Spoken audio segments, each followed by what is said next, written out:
I'm 42, and I've been married to my husband Ryan for 15 years.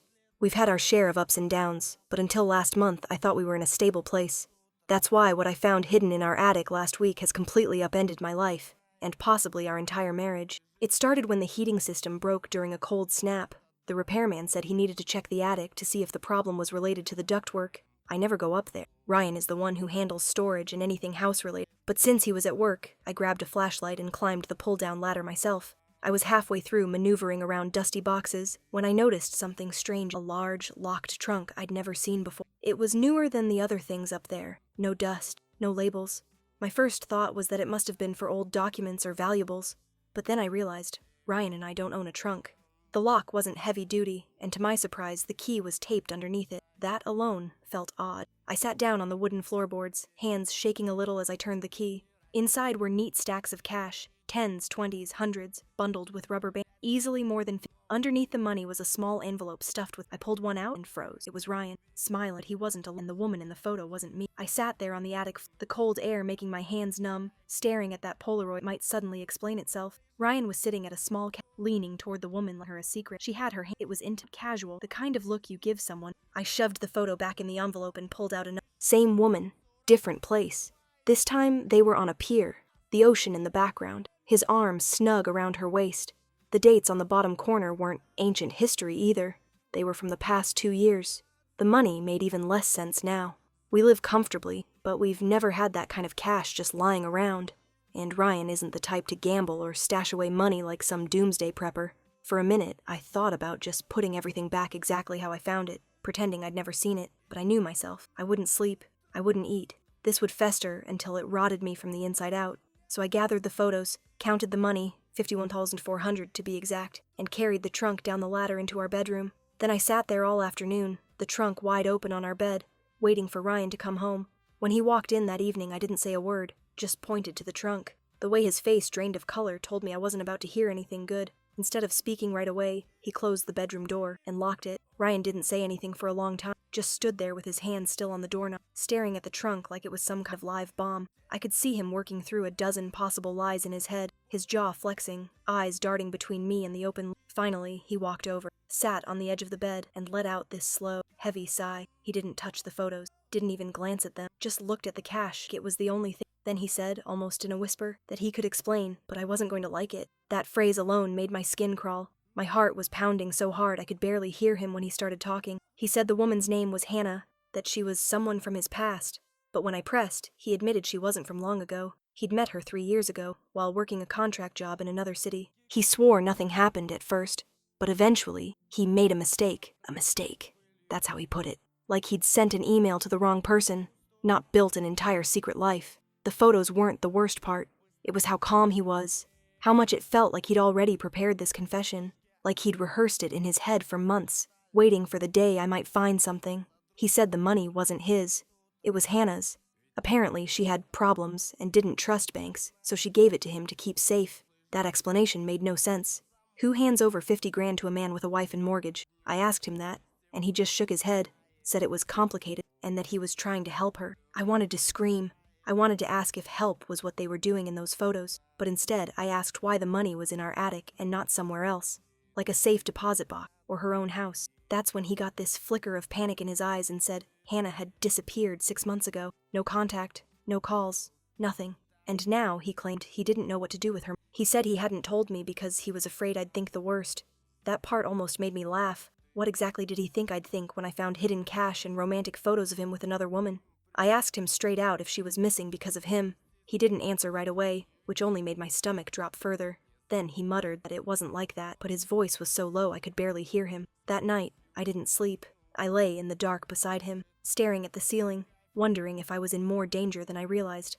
Wondering if Hannah's disappearance had anything to do with the fact that her $50,000 was sitting in my attic. The next morning, while Ryan was in the shower, I pulled out my phone and started searching her name, and that's when I found the first article. Hannah's face stared back at me from a missing persons report dated just 4 months ago. Same smile as in the Polaroids. Same long dark hair. According to the article, she'd last been seen leaving a restaurant in the city Ryan used to travel to for work. Her car was found abandoned in a parking garage 2 days later. No signs of a struggle. No confirmed sightings since. There were a few more articles. mostly the same information, but one had an interview with her sister. She said Hannah had been spending time with someone she refused to name, someone she was serious about, but that she'd grown distant from the family in the months before she vanished. My stomach turned. I didn't need anyone to spell it out. When Ryan got out of the shower, I shoved the phone toward him and asked if he was the someone her sister was talking. He froze, towel in hand, then gave me this dead-eyed look like I'd cornered him. He didn't confirm it, didn't deny it, just told me to stop digging because I didn't understand what was going on. That was the moment I realized I might not just be dealing with a cheating husband. There was something bigger here, something that could ruin more than our... I decided not to push right then. Instead, I played along, nodded, told him I'd drop it. I needed him calm, not suspicious, because my mind was already moving in a different direction. I needed to know exactly how deep this went before I decided what to do next. That afternoon, when Ryan left for work, I went back up to the attic. I searched every inch of that trunk, the inside lining, the underside, even the bottom of the cash bundle. That's when I found it, a folded receipt wedged between the last stack of hundreds and the trunk wall. It was from a hardware store in the city where Hannah went missing, dated 5 days before she disappeared. The items purchased? Rope, duct tape, heavy-duty garbage bags, and a large plastic storage bin. My hands went cold. I sat there on the attic floor, staring at that list, and felt a pressure in my chest so sharp I had to remind myself to breathe. Ryan wasn't just hiding money. He was hiding something else. Something I wasn't sure I wanted the answer to. That night, I decided to test him. Over dinner, I casually asked if he'd been back to that city recently, pretending it was just small talk. He didn't even blink before saying no. He was lying, and now I knew it. What I didn't know yet was how to get the truth out of him without putting myself in real danger. I barely touched my food that night, but I kept my expression neutral. Ryan was relaxed, talking about work like nothing in our attic existed. I nodded in all the right places, asked casual questions, even smiled when he made a joke. Inside, I was screaming. As soon as he fell asleep, I slipped out of bed, went into the living room, and called my older brother, Mark. He's a former cop, now working in private security, and one of the only people I trust completely. I didn't tell him everything, just that I'd found something that made me uncomfortable, and I needed advice on what to do if I suspected my husband was lying about money. Mark's voice dropped low, the way it does when he's thinking about worst-case scenarios. He told me to document everything before I confronted Ryan again. Photos of the cash, the Polaroids, the receipt, anything that could later disappear. He also told me to make copies and keep them somewhere Ryan would never find. The next morning, after Ryan left for work, I did exactly that. I laid everything out on the kitchen table and snapped photo after photo. The receipt, every Polaroid, close-ups of the cash bundles, showing the bands and any markings. I emailed them to myself, then uploaded them to a secure cloud drive under a fake name. I should have felt safer, but instead I felt like I'd crossed an invisible line, that now, if Ryan suspected I'd gone through his things, I might not be able to predict his reaction. That afternoon, I got a text from an unknown number. "We need to talk. Don't tell Ryan." I stared at the message, my pulse pounding. There was no name, but the area code matched the city Hannah was last seen in. Before I could reply, another message came through. "I'm a friend of hers. I know he has her money." I typed out, "Who are you?" but hesitated before hitting send. If this person really knew Hannah, and knew Ryan, then contacting them could be dangerous. But not contacting them might mean losing the only lead I had. I saved the number, deleted the messages from my phone's main inbox, and tucked it away for later. That night, Ryan came home earlier than usual. He was tense, distracted, pacing the kitchen while his dinner went cold. I asked if something was wrong, and he muttered something about work before abruptly changing the subject. Then, out of nowhere, he asked me if I'd been in the attic lately. The way he asked it, too casual, but with that flicker in his eyes, made my stomach knot instantly. I forced a laugh and said no, reminding him I hated the dust and cobwebs up there. He didn't press, just nodded slowly, like he was trying to decide whether to believe me. But from that moment on, I could feel him watching me differently, subtly, but enough that every move I made around the house felt like it was being tracked. He'd pause in the hallway when I was on my laptop, glance at my phone when it buzzed, ask offhand questions about where I'd been that day. Later that night, after he fell asleep, I pulled out the burner phone I'd bought earlier. I texted the unknown number from Part 5, telling them I could meet the next day, but only in a public place. They replied within minutes. City Library, main floor, 2 p.m., no name, no extra detail. The next day, I told Ryan I was running errands for the afternoon. He didn't argue, but he lingered at the door before I left, like he was memorizing my expression. At 2 p.m., I walked into the library, my pulse in my ears. A woman in her late 30s approached me near the history section. She looked around before speaking, her voice barely above a whisper. She introduced herself as Claire, said she'd been Hannah's roommate for 2 years. Then she told me something that made my skin crawl. Hannah had been planning to leave someone she was deeply involved with, and she was scared. Not just emotional scared, physically scared. She'd been pulling cash from her business over months, stashing it in case she needed to disappear fast. And just before she vanished, she told Claire she'd handed the money over to a man she trusted to keep it safe. Claire pulled a folded piece of paper from her bag and slid it toward me. It was a printed photo from Hannah's phone, Hannah and Ryan together, laughing, their heads close. Claire looked me in the eye and said, "I know that man is your husband, and I think she's dead." I wanted to deny it, tell her she was wrong, but my throat wouldn't work. All I could do was stare at the photo. Claire leaned in closer, her voice trembling now. "If you don't believe me, ask him about the night she disappeared. He told her to meet him. She left to see him, and no one saw her again." When I left the library, my hands were shaking so badly I could barely unlock my car. And as I sat there gripping the steering wheel, one terrifying thought hit me. If Ryan even suspected I'd met with her, I might end up like Hannah. I drove home on autopilot, every intersection blurring past. By the time I pulled into the driveway, my mind had already replayed Claire's words 100 times. I think she's dead.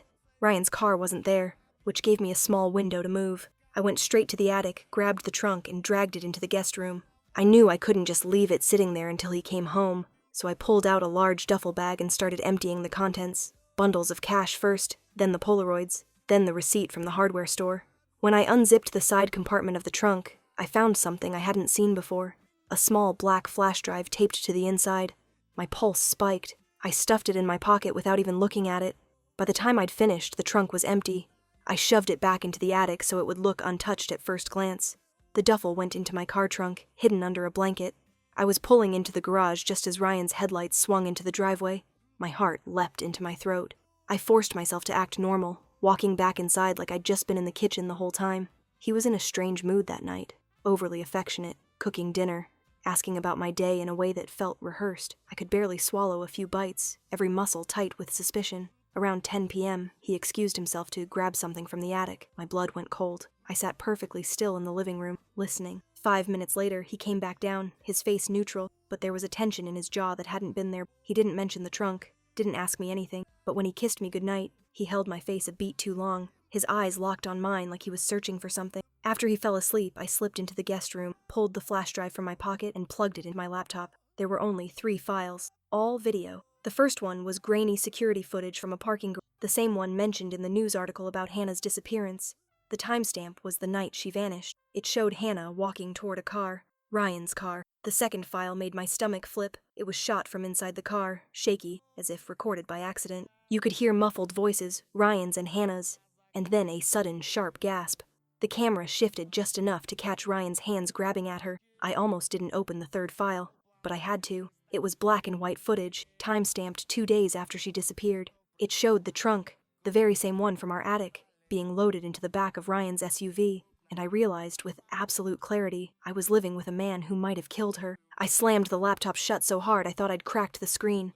My hands wouldn't stop shaking. I just sat there in the dark guest room, listening to the faint sound of Ryan's breathing down the hall, wondering how many nights I'd slept next to someone capable of that. I couldn't go to the police yet, not without protecting myself first. If Ryan had any idea I'd seen those videos, I didn't doubt for a second that I could end up like Hannah. I needed an exit plan, one that didn't leave him a chance to intercept me. First thing in the morning, I called Mark again, this time giving him not everything. I didn't mention the videos yet, but enough for him to understand I was scared for my life. He told me to pack essential, my phone on, and be ready to move at a moment's notice. He also said if I had anything incriminating, I needed to get copies somewhere far from the... By noon, I'd transferred every file from the flash drive to a secure cloud folder and then to a second USB. I planned to keep on at all times. The duffel bag, the cash, and photos stayed locked in my car trunk. That evening, Ryan came, but this time he wasn't He walked into the kitchen, leaned on the and stared at long moment or asking where I'd been all. My explanation, grocery shopping, meeting a friend, didn't seem to satisfy. His eyes kept flicking to grab it. After dinner, he suggested we get away for a weekend, just the two of us,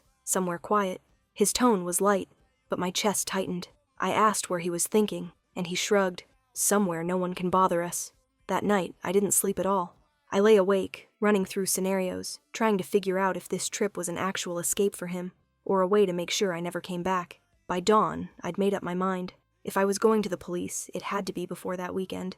But I also knew walking in empty-handed wouldn't be enough. I needed to hand them everything at once so Ryan couldn't talk his way out of it. The only problem?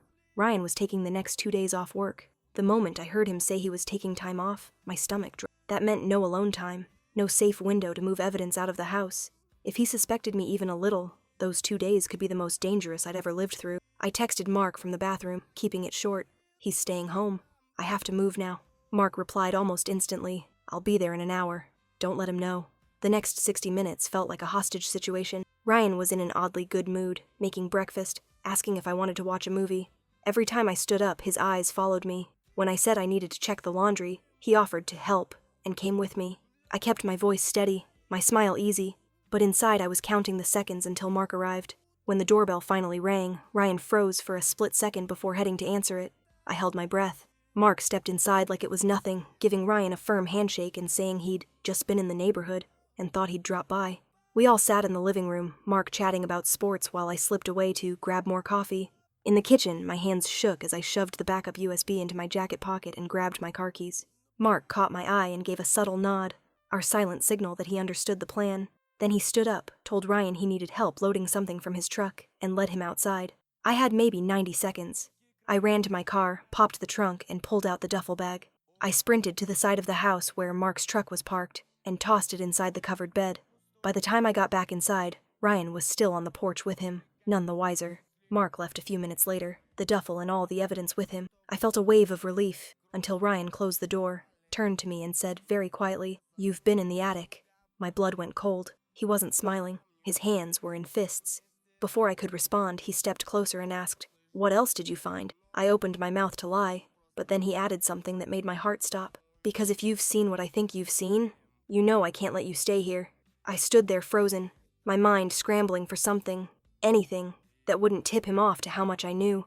My pulse was so loud I could barely hear my own voice when I told him I didn't know what he was talking about, but the look in his eyes said he didn't believe me. He took a step closer, and my body instinctively shifted back. His voice was calm, almost too calm, when he said, "You've been acting different, checking your phone more, leaving the house without telling me. If you've been digging, you need to stop." I forced myself to meet his eyes, told him I'd just been stressed lately and that maybe a weekend away wasn't such a bad idea after all. That seemed to soften his stance just enough. He smirked, nodded slowly, and said he'd start planning it. The moment he left the room, I locked myself in the bathroom, called Mark, and whispered that Ryan had confronted me. Mark's voice was low but firm. "Get out, now." I grabbed my purse, slipped my phone in my pocket, and walked out to the garage like I was heading to the store. Ryan called after me, asking where I was going, but I just said I needed to clear my head. My hands were trembling as I started the car, backing out before he could reach the door. I didn't go to the store. I drove straight to the police station, met Mark in the parking lot, and handed over the USB, the printed photos, and everything else I had. We went inside together, and I told the detectives everything. Hannah, the cash, the hardware store receipt, the videos. By the time I finished my statement, an investigator had already taken the evidence and stepped into another room to make calls. I don't know exactly what will happen next, but they told me not to go back home under any circumstances. That night, I stayed at Mark's place, lying awake on his couch, staring at the ceiling and replaying Ryan's words in my head. "You know I can't let you stay here. Maybe soon I'll get answers about what really happened, but right now, the only thing I'm certain of is this. If I hadn't moved when I did, if Mark hadn't helped me get everything out, I might not have made it to the police station at all. And Ryan? He still has no idea I'm never coming back."